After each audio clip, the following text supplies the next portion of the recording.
Good morning दोस्तों, मैं जगन्नाथ साहू फिर से आपको एक बार स्वागत करता हूं मेरा यूट्यूब चैनल में। दोस्तों आज बातें करेंगे क्रिप्टो करेंसी के बारे में। 99% लोग आज भी इस सिस्टम को नहीं समझ पा रहे हैं कि क्रिप्टो करेंसी है क्या, क्यों उसका नाम क्रिप्टो दिया गया, डिजिटल करेंसी है क्या, क्रिप्टो करेंसी कैसे वर्कआउट करता है, क्रिप्टो करेंसी ओरिजिनल या डुप्लीकेट कैसे पता चलेगा। ये सारी चीज़ों को लेके आज हर किसी के दिमाग में कन्फ्यूजन क्रिएट हो रही है और कन्फ्यूजन है। तो उस कन्फ्यूजन को क्लियर करने के लिए मैं आपको आज थोड़ी सी टिप्स दूंगा और उस टिप्स के थ्रू अगर आप जाते हो तो मुझे यकीन है कि आप क्रिप्टो करेंसी के दुनिया में धोखा तो नहीं खाओगे।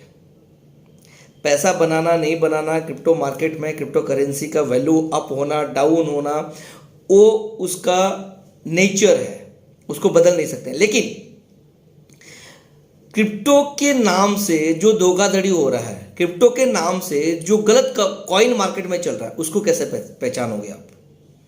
पहली चीज है, क्रिप्टो करेंसी में जानने के लिए ब्लॉकचेन समझना जरूरी है, क्योंकि कोई भी क्रिप्टो करेंसी बिना ब्लॉकचेन टेक्नोलॉजी के बन ही नहीं सकता है। तो ब्लॉकचेन टेक्नोलॉजी में ज्यादातर हम दो ब्लॉकचेन के बारे में बातें करते हैं, जो प्राइवेट ब्लॉकचेन और पब्लिक ब्लॉकचेन होती है। प्राइवेट ब्लॉकचेन पब्लिक ब्लॉकचेन के ऊपर कभी दोबारा मौका मिले तो हम उसके विस्तार में बातें करेंगे। अब ब्लॉकचेन होना जरूरी है। ब्लॉकचेन होने के बाद फिर क्या, उसके टोटल सप्लाई के ऊपर बातें होती है। समझ लीजिए कि कई सारे कॉइन्स है जिसका सप्लाई अनलिमिटेड है, तो वो कब मार्केट में सर्कुलेट होगा, कब उसका ग्रोथ मिलेगा आपको।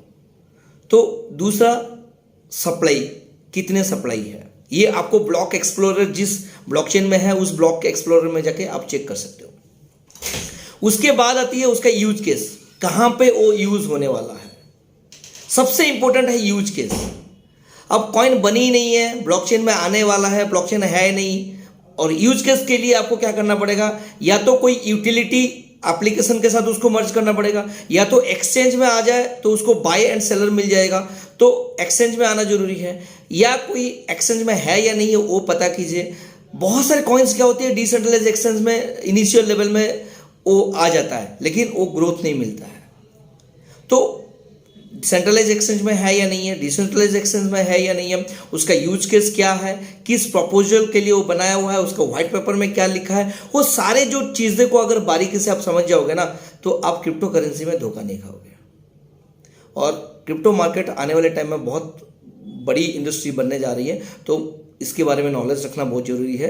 तो जितने भी मेरे मार्केटिंग फ्रेंड्स हैं सभी को मैं रिक्वेस्ट करूंगा कि इस वीडियो को देखते रहिए और आने वाले टाइम में और ज़्यादा मैं इसके बारे में बताते जाऊंगा। Thank you so much.